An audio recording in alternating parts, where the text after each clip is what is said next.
மேஷராசிக்கார நண்பர்களே, நிறைய பேர் இந்த மேஷராசியை பொறுத்த வரைக்கும் இன்னைக்கு காலகட்டத்தில் கிரக பயிற்சியினால் அதிகமாக பயந்துட்டு இருக்கக்கூடிய ராசிகள்லாம் முக்கியமான முதன்மையான ராசி இந்த மேஷராசி அப்படின்னு சொல்லலாம். சார், கிரக பயிற்சி நடக்குது, அதுக்காக சில ஆபத்துகள் இருக்குமா, நிறைய மனக்குழப்பங்கள் இருக்குது, யூடியூப் திறந்தால் அது இதுன்னு சொல்கிறாங்க, நிறைய வீடியோக்களில் சொல்கிறாங்க அப்படின்னு நிறைய பேர் கேட்டுட்ருப்பீங்க. சார், இந்த மேஷராசியை பொறுத்த வரைக்கும் இது ஒரு முருகனுடைய அருள் பெற்ற ராசி அப்படிங்கிறது ஒரு பக்கம் இருந்தாலும், நீங்கள் நினச்ச மாதிரி நடத்துறதுக்கு சின்ன சின்ன தடங்கள் ஏற்பட்டாலும் ஒரு 100% நீங்கள் நினச்சிங்கன்னா ஒரு 70% உங்களோட லைஃப்பில் நடந்துகிட்டு இருந்ததுங்க. அதே மாதிரி தொழில் தொடங்குறதுக்கு ஆசைப்பட்டிருப்பீங்க, தொழில் தொடங்கியிருப்பீங்க. அதே மாதிரி இன்னொரு பிரான்ச் ஓப்பன் பண்ணலாம்னு ஆசைப்பட்டிருப்பீங்க, அதுக்காக வெயிட்டிங்கில் இருப்பீங்க. இந்த காலகட்டத்துக்கு முன்னாடியே நீங்கள் வந்து திருமணம் நடத்தணும் அப்படின்னு திருமணத்துக்காக எல்லாம் ட்ரை பண்ணி எடுத்துருவீங்க. ஒரு சிலருக்கு திருமணம் ஆகிருக்கும், அதுலேயும் குழந்தை இல்லாதவங்களுக்கு குழந்தை பிறக்கிறதுக்கான வாய்ப்புகளும் அதிகமாக இருந்திருக்கும். இப்போ குறிப்பிட்ட காலம் இந்த கிரக பயிற்சினால் உங்களுக்கு என்னெல்லாம் நடக்க போகுது அப்படிங்கிறதா இந்த வீடியோ. ஒரு சின்ன ஒரு எப்படி சொல்கிறதுங்க, ஒரு பெரிய ஆபத்துலாம் கிடையாது, சின்ன சின்ன விஷயங்கள் இருக்கும். அதுக்கு ஏற்றார் போல் நீங்கள் முன்னாடியே முன்னெச்சரிக்கையாக இருந்துட்டீங்க அப்படின்னா அந்த பிரச்சனையும் வராமல் தவிர்த்துக்கலாங்க. இதுதான் இந்த வீடியோ. ஸோ முழுமையாக பாருங்கள், ஸ்கிப் பண்ணாமல் பாருங்கள். என்ன தான் நம்ம சொன்னாலும் இது வந்து ஓவரால் வீடியோ தான், மேஷராசி பற்றி ஓவராலாக தான் பேச போகிறோம். ஸோ தனிப்படையான ஜோதிடம் பார்க்கணும் அப்படின்னு ஆசைப்படுறீங்க, கீழே கான்டாக்ட் நம்பர் டீட்டெயில்ஸ் கொடுக்குறேன், ஜஸ்ட் கால் பண்ணி கேட்டு தெரிஞ்சுக்கோங்க. ஃபோன் நம்பர் கீழே இருக்குது, நீங்கள் ஃபோன் மூலமாகவே நீங்கள் வந்து கன்சல்ட் பண்ணிக்கலாம். பிரபல ஜோதிடருடைய நம்பர் கொடுத்துருக்கேன், நிறைய ஜோதிடர்களுக்கு ஆசான். அது மட்டும் இல்லாமல் நீங்கள் பார்த்துட்டு இருக்கக்கூடிய மிக பிரபலமான சினிமா துறையில் இருக்கக்கூடிய ஆக்டர்ஸுக்கும் இவர் தான் ஜோதிடம் பார்க்குறவர். அது மட்டும் இல்லாமல் நிறைய அரசியல் பிரமுகர்களுக்கும் கிட்டத்தட்ட 4 ஸ்டேட்டில் இருக்கக்கூடிய அரசியல் பிரமுகர்களுக்கு பயங்கரமாக கணிச்சு கொடுத்துட்ருக்கிறவர். இப்போ சமீபத்தில் நீங்கள் பார்த்துட்டு இருந்த ஒரு மிகப்பெரிய ஆளுமை திறன் கொண்ட புதிய கட்சி அந்த மாதிரிலாம் நிறையா வந்துட்டுருக்காங்க பார்த்தீங்களா. அந்த மாதிரி நிறைய கட்சி சார்ந்தவர்களுக்கு இவர் ஒரு தனித்துவமாகவே வந்து ஜோதிடம் பார்த்துட்ருக்காரு. இது மட்டும் இல்லாமல் பழசுலேருந்து இவர் கிட்டத்தட்ட ஒரு 20-30 வருடங்களாக இவருடைய ஜோதிட ரீதியான விஷயங்கள்லாம், ஆராய்ச்சி விஷயங்கள் எல்லாத்தையுமே கேட்டு ஆச்சரியப்படுற அளவுக்கு இருக்கும். இப்போ அவர்கிட்ட ஜோதிடம் பார்க்குறவங்கலாம் இவங்களா அப்படின்னு நம்ம ஆச்சரியப்படுற அளவுக்கு இருந்தது எனக்கு. ஸோ அந்த அளவுக்கு வந்து ஜோதிடம் பார்த்துட்டு இருந்தார். ஸோ உங்களுக்கு அவரோட டீட்டெயில் நம்பர் கீழே கொடுத்துருக்கேன், ஜஸ்ட் கால் பண்ணி கேட்டு தெரிஞ்சுக்கோங்க. அப்பாயின்மெண்ட் கிடைச்சது அப்படின்னா நீங்கள் நேரில் போய் அவர் வந்து மீட் பண்ணலாம். ரொம்ப பிரபலமான ஜோதிடர் நம்பர் நான் கீழே கொடுத்துருக்கேன், ஜஸ்ட் கால் பண்ணி கேட்டு தெரிஞ்சுக்கோங்க. சரி சார், இப்போ இந்த மேஷ ராசி பற்றி நம்ம தெரிஞ்சுக்கலாம். மேஷம் ராசிகள்லேயே முதன்மையான ராசி. இருக்கிறதுலே கடவுளுடைய கணிப்பில் ஒரு விஷயத்தை செஞ்சு கொடுக்கலாம் அப்படின்னு செய்யும் போது, ஒரு மனுஷனை உருவாக்கலாம் அப்படின்னு நினைக்கும் போது, ஒரு ஆசையாக ஒரு விஷயத்தை செய்யும் போது எப்படி செய்வோம், எவ்வளோ என்னென்னலாம் அதில் போட்டு செய்வோம். அந்த மாதிரி எல்லா நன்மைகளும் கொடுக்கணும் அப்படிங்கிறதாக உருவாக்கப்பட்டவர்கள் தான் இந்த மேஷராசினர். கட்டத்தின் வழியாக முதன்மையான ராசி மேஷராசி. சரி சார், அதெல்லாம் ஏதோ இருந்துட்டு போகுதுங்க. கடந்த காலத்தில் ஓரளவுக்கு, அதாவது ஃபுல் சாட்டிஸ்ஃபையாக இல்லை அப்படின்னாலும் ஓரளவுக்கு சாட்டிஸ்ஃபையான லைஃப் வந்து வாழ்ந்துட்டு இருந்தோம். ஏன்டா வாழ்க்கை வாழ்கிறோம் அப்படிங்கிற அளவுக்குலாம் இருந்தது காலங்கள்லாம் இருந்ததுங்க. இப்போ லைட்டாக கொஞ்சம் அப்படியே கொஞ்சம் மிதப்பாப்பது இருந்ததுங்க. இனி வரக்கூடிய காலகட்டத்தில் எப்படி இருக்கும் அப்படிங்கிறத உங்களுடைய கேள்வியாக இருக்க போது. இந்த காலகட்டத்தில் இருக்கக்கூடிய இந்த மேஷராசிக்காரர்களுக்கு வரக்கூடிய காலங்களானது மிக மிக மேன்மையான காலம் அப்படின்னு சொல்லலாம். அந்த காலத்தின் நடுவில் சின்ன சின்ன ஏற்ற இறக்கங்கள் கண்டிப்பாக உங்களுக்கு இருக்கத்தான் செய்யுது. அந்த ஏற்ற இறக்கங்கள்லாம் நீங்கள் தாண்டி வந்தீங்க அப்படின்னா மிகப்பெரிய நன்மைகளும் உங்களுக்கு இருக்கத்தாங்க செய்யுது. சரி சார், என்ன ஏற்ற இறக்கம், எந்த விஷயத்தில் ஜாக்கிரதையாக இருக்கணும் சார்? இந்த மேஷராசியை பொறுத்த வரைக்கும் உங்களுடைய சின்னதுலேருந்தே வந்துடலாமே, கல்வி சம்மந்தப்பட்டமான விஷயங்களில் நீங்கள் கவலையப்பட தேவையில்லை. குழந்தைகளோட கல்வி சம்மந்தப்பட்ட விஷயத்துக்கு நீங்கள் கவலைப்பட வேண்டாம். அது ரெகுலராக எப்பயும் போல தான் இருக்கும், ஒரு ப்ராப்ளம் கிடையாது. அப்படி ஏதாவது உங்களுக்கு சின்ன சின்ன விஷயங்கள் தெரிஞ்சுது அப்படின்னா நீங்கள் அதற்கு தகுந்தாறு போல தான் நீங்கள் செயல் பண்ணுவே தவிர ஜோதிடத்தை பார்த்து அதை வந்து நீங்கள் குழப்பிக்கக்கூடாது. அது ஒன்று. இன்னொன்று டிஸ்க்ளைமராகவே சொல்லக்கூடிய ஒரு முக்கியமான விஷயம், உடல் ரீதியாக எந்த ஒரு விஷயங்கள் இருந்தாலும் உடனே டாக்டரை பார்க்கணும். ஜோதிடத்தை நம்பிட்டு அதில் சரியாயிருன்னு சொன்னாங்க, அதெல்லாம் சும்மான்னு சொன்னாங்கலாம் உட்காந்துட்டு இருக்கக்கூடாதுங்க. உடல் ரீதியான விஷயங்கள் எதுவாக இருந்தாலும் ஜாதகத்தை ஃபஸ்ட்டு பார்த்துக்கோங்க. சரி சார், இது 2 வந்து டிஸ்க்ளைமராகவே சொல்லியாச்சு. இப்போ மேஷராசிக்காரர்களுக்கு எந்த விஷயம் நல்லா இருக்குது, எந்த விஷயம் ஓரளவுக்கு இருக்குது. மேஷராசிக்காரர்கள் பிறப்பிலேயே மற்றவர்களுக்கு நன்மை செய்யணும் அப்படின்னு ஆற்றல் மிகுந்த ராசிக்காரர்கள். என்ன பண்ணாலும் சேவை செய்யக்கூடிய ஒரு தொழிலே இருக்கக்கூடியவங்க இந்த மேஷராசிக்காரர்கள். ஏதோ ஒரு விஷயத்தில் மக்களுக்கு சேவை செய்யக்கூடிய ஒரு வகைராக இருக்கக்கூடிய ஒரு தொழிலில் இருப்பாங்க. அந்த தொழில்னால் லாபமா நஷ்டமா எதுவும் பார்க்க மாட்டாங்க. அவங்களுக்கு நம்மளுக்கு ஹெல்ப் பண்ணாங்க, அவங்களுக்கு நம்ம ஏதோ ஒரு ஹெல்ப் பண்ணணும், இந்த மாதிரி ஒரு விஷயத்துக்காகவே வந்து வாழ்ந்துட்டு இருக்கக்கூடியவர்கள் இந்த மேஷராசிக்காரர்கள். குடும்பத்திற்காக அயராது உழைப்பவர்கள். குடும்பத்தில் இருக்கிறவங்கள எந்த ஒரு விதத்தில் எங்களை வந்து டிசப்பாயின்ட் பண்ணக்கூடாது அப்படின்னே வாழ்ந்துட்டு இருக்கிறவங்க. குடும்பத்தில் இருக்கக்கூடிய ஒவ்வொருவருக்காகவும் உழைத்து, என்ன தான் எங்களுக்கு உழைச்சாலும் எங்கள் அப்பா அம்மா வந்து இவங்கெல்லாம் ஒன்றும் பெருசாக இல்லைப்பா, அவனு தான் பண்ணான். ஒரு அண்ணன் தம்பி இருக்காங்க அப்படின்னா, நீங்கள் தம்பியோ இல்லை அண்ணனோ மேஷராசிக்காரர்கள் இருக்கீங்க அப்படின்னா, இல்லை அவனு தான் பண்ணான் இவனு தான் பண்ணான் அப்படின்னு உங்களை வந்து தராசில் எடை போடுற அளவுக்கு தான் உங்களுடைய பாசத்தை வந்து அவங்க கால்குலேட் பண்ணுவாங்க. ஆனால் உங்களுக்கு தான் தெரியும் நீங்கள் ஃபேமிலிக்கு எவ்வளோ நீங்கள் செஞ்சீங்க அப்படின்னு. ஸோ நீங்கள் இப்போ காலகட்டத்தில் அமைதியாக இருக்க வேண்டிய ஒரு நேரம். எதில் அமைதியாக இருக்கணும்? சண்டை சச்சரவுகளில் ரொம்ப அமைதியாக இருக்கணும். குடும்ப ரீதியான பிரச்சனைகளில் கொஞ்சம் அமைதியாகவே இருக்கணும்.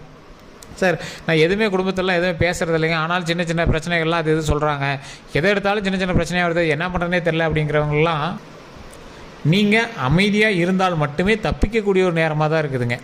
காரணம் என்ன அப்படின்னு பார்த்தீங்கன்னா, கிரகங்கள் உங்களை தூண்டக்கூடிய ஒரு நேரம். நீ ஏதாவது ஒன்று ஏதாவது மாட்டி விடலான்னே தூண்டுறதுக்கு ட்ரை பண்ணக்கூடிய நேரம். நீங்கள் மாட்டக்கூடாது. அதுக்கு தகுந்தாற் போல் உங்களுடைய செயல்களும் நிறுத்துங்க. அதுக்கு தகுந்தாற் போல் உங்களோட செயலை சரி பண்ணுங்கள். இல்லை சார் என்ன பண்ணாலும் அது இதுன்னு இருக்குங்க, பாருங்கள் உழைச்சிட்டு இருந்தோம், கொஞ்சம் அமௌண்ட்டு லேகிங்காக இருக்குது, அமௌண்ட்டு பிரச்சனையாக இருக்குது, இப்போ ஒருத்தருக்கு அமௌண்ட்டு சரி பண்ணணும் அப்படிங்கும்போது கடன் பிரச்சனை இந்த மாதிரி விஷயங்கள்லாம் ஏன்னா வேணேவா சார் வாங்குகிறோம், ஒரு விஷயத்துக்காக தானே வாங்குகிறோம், திடீர் செலவு வந்ததுனால வாங்கணும் அப்படின்லாம் நிறைய பேர் இருப்பீங்க. சார் ஒன்றும் கவலைப்பட தேவையில்லை. வரக்கூடிய காலங்கள் பொற்காலங்களாக அமைவதற்கான ஒரு சூப்பரான ஒரு நேரம் தான் வந்துட்டுருக்கு. அந்த நேரத்துலையுமே பார்த்திங்கன்னா சின்ன சின்ன தடங்கள் தான் உங்களுக்கு இருக்குமே தவிர ஒரு மிகப்பெரிய ஒரு ப்ராப்ளம்லாம் இருக்காது. அதே மாதிரி ப்ராப்ளம்லாம் இல்லை அப்படின்னு நினச்சி நீங்கள் ரொம்பவும் ஃப்ரீயாகவும் தெரியக்கூடாது. அந்த தடங்கள் அப்படிங்கிறது ஒவ்வொருத்தருக்கு கொஞ்சம் பெருசாகவும் இருக்கலாம், சின்னதாக இருக்கலாம். அதே மாதிரி இதை பார்த்துட்டு பயந்துட்டு இருக்க தேவையில்ல. கடவுள் வழிபாடு கண்டிப்பாக தேவை. கடவுள் வழிபாடு இருந்தது அப்படின்னா நீங்கள் இதெல்லாம் தப்பிக்கலாம். விநாயகர் வழிபாடு கண்டிப்பாக பண்ணுங்கள். அதே மாதிரி ஆஞ்சநேயர் வழிபாடு கண்டிப்பாக பண்ணுங்கள். ஒரு கிரக பயிற்சியின் போது சனியினுடைய ஆட்டம் அதிகமாக இருக்குது அப்படிங்கிற பட்சத்தில் அந்த இடத்துல காகத்திற்கு சாப்பாடு வைப்பதும், சனி பகவானை வணங்குவதும், விநாயகர் வழிபாடு செய்வதும், அதே மாதிரி ஆஞ்சநேயர் வழிபாடு செய்வதும் மிகப்பெரிய நன்மையை கொடுக்கும். அதே மாதிரி யாராவது ஒருத்தருக்கு உடை தானம் பண்ணுங்கள். யாராவது இல்லாத குழந்தைகளுக்கு, பெண் குழந்தைகளுக்கு உடை தானம் பண்ணுங்கள். அது ரொம்பவே நல்லது. அதே மாதிரி நீங்கள் ஒரு 10 பேர்த்துக்காவது சாப்பாடு போடுங்க. தயிர் சாப்பாடு யாரோ ஒரு 10 பேருக்கு கையிலே பிசைஞ்சு ஒரு கரண்டி போட்டோ ஏதோ ஒன்று பண்ணி ரெடி பண்ணி ஒரு கோவிலில் ரொம்ப பெருசாலாம் பண்ணணும்னு அவசியம் இல்லை. ஒரு சின்ன பக்கெட்டு, ஒரு சின்ன டீப்பனியில் ஒரு 10 பேருக்கு ஒரு சின்ன சின்ன கப்பில் கொடுத்தீங்க அப்படின்னா கூட போதுமான தயிர் சாப்பாடு கொடுத்தீங்க அப்படின்னா ரொம்பவே நல்லது. உங்களுக்கு அந்த மாற்றமே தெரிஞ்சிருக்குமே சார். ஒரு வாரமாக 2 வாரமாக லைட்டாக கொஞ்சம் ஜர்க் அடிக்குது சார், தொழிலே கொஞ்சம் அப்படியே லேக் அடிக்குது சார் அப்படிங்கிறதெல்லாம் உங்களுக்கு தெரிஞ்சிருக்கும். அதெல்லாம் நீங்கள் சரி பண்ணிக்கணும் என்ன பண்ணணும், அதுக்கு தகுந்தாற் போல் நீங்கள் செயல்படணும். உங்களுக்கு ஜாதக ரீதியாக தனிப்படையான ஜாதகமும் ஒரு டைம் பார்த்துக்கோங்க. உங்களுடைய கூட இருக்கக்கூடிய ஜாதகங்கள் வலுவாக இருக்கும்போது உங்களுக்கு அவ்வளோ ஒன்றும் பெரிய பாதிப்புகள் வராது. ஒருவேளை உங்களுக்கு கொஞ்சம் உங்கள் ஜாதகம் தான் பெருசாக பேசும் அப்படிங்கிற பட்சத்தில் இருந்தது அப்படின்னா மேஷராசிக்கு கொஞ்சம் பார்த்து ஜாக்கிரதையாக இருக்க வேண்டிய டைம், அவ்வளோதான். ஸோ அந்த ஜாக்கிரதையாக இருக்க வேண்டிய டைமில் வாகன விஷயங்களில் ரொம்ப ரொம்ப கவனம் தேவை. அசால்ட்டாக போய் அந்த இதில் இது பண்ணுறோம் அதை பண்ணுறோம்லாம் எதுவும் பண்ணிட்டு இருக்கக்கூடாது. கொஞ்சம் தெளிவாக அமைதியாக இருக்கணும். ரொம்ப ரேஸ் போகிறது, ட்ரிப்பு போய் அங்கேயும் குதிக்கிறது அதெல்லாம் எதுவும் பண்ணக்கூடாதுங்க. ரொம்ப தெளிவாக இருக்கணும். உடல் ரீதியான விஷயங்களில் ரொம்ப கவனம் தேவை. இது லைட்டாக ஏதாவது ஒரு விஷயங்கள் இருந்துச்சு அப்படின்னா உடனே டாக்டர் பார்த்தோன்னா உடம்பை செக் பண்ணிக்கணும். உணவு கட்டுப்பாடு ரொம்பவே முக்கியம். வெளி உணவுகளை தவிர்க்கிறது ரொம்பவே நல்லது. நல்லா தூங்கி எந்திரிக்கணும். உடல் ரீதியான விஷயங்களில் ரொம்ப ரொம்ப ஜாக்கிரதையாக இருந்துக்குவாங்க, அவ்வளோதான். மன ரீதியான விஷயங்கள் அப்படின்னு சொல்லும் போது தேவையில்லாத வம்பு வழக்குகள் வரதுக்கான வாய்ப்புகள் கொஞ்சம் அதிகம். ஸோ அதெல்லாம் கொஞ்சம் பார்த்து கொஞ்சம் அனுசரித்து செயல்படுறது ரொம்பவே நல்லது. தேவையில்லாதவங்களோட பிரச்சனையில் போய் நீங்கள் இன்வால்வ் ஆகிறது ரொம்ப ரொம்ப தவறு. உங்களுக்கு ஆக்சுவலாக அதிகமாக வர பிரச்சனைகளே தெரியுமா தேவையில்லாமல் உங்களுக்கு லாக் ஆகிறது. வேறவங்களுக்காக நீங்கள் போய் கேட்பீங்க, வேறவங்களோட விஷயத்துக்காக நீங்கள் போய் லாக் ஆவீங்க. அதனாலேயே சில ஒரு வாரமாக நீங்கள் அப்படியே தேவையில்லாமல் ஸ்ட்ரெஸ் ஆகிட்டுலாம் இருப்பீங்க. ஒரு எக்ஸாம்பிளுக்கு வேறு எவனோ 2 காட்டுக்காரங்க சண்டை போட்டுட்டு இருப்பாங்க, நீங்கள் போய் அந்த இடத்துல தீக்கிறேன் அப்படின்னு போவீங்க. ஆனால் ஃபைனலாக பார்த்தா உங்கள் மேலே தேவையில்லாத பிரச்சனையாக திரும்பி விட்டுருவோம். அது ரொம்ப நாளாக கேஸ் எல்லாம் போயிட்டுருக்கும். அந்த மாதிரி இருக்கக்கூடிய ராசி தான் இந்த மேஷராசி. ஸோ பொது வாழ்க்கையில் ஈடுபடுறோம் அப்படிங்கிற பேரில் தேவையில்லாமல் அவங்களே மாட்டிக்கிற ராசி தான் இந்த மேஷராசி. ஸோ அதனால் கொஞ்சம் ஜாக்கிரதையாக இருக்கக்கூடிய இடங்களில் மிகவும் ரொம்ப ரொம்ப ஜாக்கிரதையாக இருக்கிறதுக்கான வழியை பாருங்கள். தெளிவான ஒரு உரை, தெளிவான ஒரு விஷயம், தெளிவான வார்த்தைகள், தேவையில்லாத இடத்துல அதிகமான வார்த்தைகளை கூட அவாய்ட் பண்ணிக்கோங்க. திருமணம் ஆகலை அப்படின்னா அதுக்கான ஸ்டெப் எடுங்க. ஸ்டெப் எடுக்கிறதுமே கொஞ்சம் லேக் ஆகி எடுக்குது அப்படின்னா கேப் விடாதீங்க, கேப் விடாமல் எடுங்க. அந்த பெண்ணினுடைய ஜாதகம் கொஞ்சம் வலுவாக இருக்கும் அப்படிங்கிற பட்சத்தில் ஆட்டோமேட்டிக்காக உங்களுக்கு கிளிக் ஆயிரும். ஸோ அதே மாதிரி குழந்தைகள் இல்லாதவருக்கும் குழந்தைகளுக்கு தருவதற்கான அதிகமான வாய்ப்புகளும் இருக்குது. ஸோ அதான் முன்னாடி சொல்லியிருந்தில்ல, சாப்பாடு தயிர் சாப்பாடு போடுங்க, அது ரொம்பவே நல்லது. ஓம் விநாயகரே போற்று, ஓம் விநாயகரே போற்று, ஓம் விநாயகரே போற்று அப்படின்னு 3 டைம் மறக்காமல் கமெண்ட் செக்ஷனில் பதிவிட்டு ஃப்ரீ டைமில் வீட்டில் இருக்கும்போது சொல்லுங்கள். ரொம்ப ரொம்ப நன்மை தரும். குலதெய்வ வழிபாடு கண்டிப்பாக தேவை. ஸோ இந்த விஷயங்கள் பண்ணிங்க அப்படின்னாவே போதுமானது. டாக்குமெண்ட் ரீதியான விஷயங்கள், கையெழுத்து போடுறது, கையெழுத்து வாங்குறது, லீஸு பத்திரம், அந்த மாதிரி விஷயங்களில் ரொம்ப கவனமாக இருந்துக்கோங்க. அதே மாதிரி நிறைய இடங்களில் பணம் கொடுத்து மாட்டியிருப்பீங்க. அதே மாதிரி இதுவரை கொடுக்கல சார், எல்லாம் கேட்டுட்டு தான் இருக்காங்க அப்படின்னா கொஞ்சம் பார்த்து பக்குவமாக அந்த அமௌண்ட் விஷயத்தை கொஞ்சம் செயல்பட்டீங்க அப்படின்னா போதுமானது. மற்றபடி எந்த ஒரு இஷ்யூவும் கிடையாது. சார் என்ன சார் இஷ்யூவே இல்லைங்கிறீங்க, எல்லாத்துலேயும் சொல்லிவிட்டீங்க, அப்புறம் இஷ்யூவே இல்லைன்னா எப்படி சார்? சார் டோட்டலாக ஜாக்கிரதையாக இருக்கணும் அப்படிங்கிறது ஒரு விஷயம். இதில் தான் உங்களுக்கு பிரச்சனைன்னு சொல்ல முடியாது. ஜாக்கிரதையாக இருங்க. அதில் முக்கியமாக சில விஷயங்களில் சொன்னேன், அந்த விஷயங்களில் நீங்கள் இன்னும் கொஞ்சம் பார்த்துருந்தீங்க அப்படின்னாவே போதுமானது. மற்றபடி ஒரு பெரிய இஷ்யூஸ்லாம் கிடையாது. உடல் ரீதியான விஷயங்களில் கொஞ்சம் அதிக கவனம் செலுத்துங்க. வாகன ரீதியான விஷயங்களில் ரொம்ப அதிக கவனம் செலுத்துங்க. தேவையில்லாத ட்ரிப்பு கொஞ்சம் அவாய்ட் பண்ணிக்கோங்க. தேவையில்லாமல் ட்ரிப்பு போனீங்க அப்படின்னா அந்த இடத்துல கொஞ்சம் ஜாக்கிரதையாக இருக்கிறதுனால வழியை பாருங்கள். வன்பு வழக்குகளில் கொஞ்சம் பார்த்து பக்குவமாக செயல்படுங்க. நீங்கள் ஊரில் பெரிய ஆளாக இருக்கலாம், இல்லை எந்த ஒரு ஆளாக கூட இருக்கலாம், பஞ்சாயத்துக்கு தான் உங்களோட தொழிலாக கூட இருக்கலாம். இந்த மாதிரி நேரத்தில் கொஞ்சம் அனுசரித்து சரி பார்த்து 2 தரப்பினருக்கும் நடுவாப்பில் அமைதியாக போயிடுறது ரொம்பவே சிறப்பு. தேவையில்லாமல் நீங்கள் போய் நாட்டாமல் பண்ணுறது தேவையில்லாத வேலை அப்படிங்கிறதான் சொல்லும். ஸோ அதனால் கொஞ்சம் பார்த்து இது பண்ணிங்க அப்படின்னா ரொம்பவே நல்லது. வேறு ஏதாவது கருத்துக்கள் இருக்குது அப்படிங்கிற பட்சத்தில் மறக்காம கமெண்ட்ஸ்களில் பதிவிடுங்க. இந்த வீடியோ பிடிச்சா லைக் பண்ணிக்கோங்க, ஷேர் பண்ணுங்கள். அதேமாதிரி ஃபேஸ்புக்கில் பார்த்துருக்கீங்க அப்படின்னா ஃபாலோ பண்ணிக்கோங்க.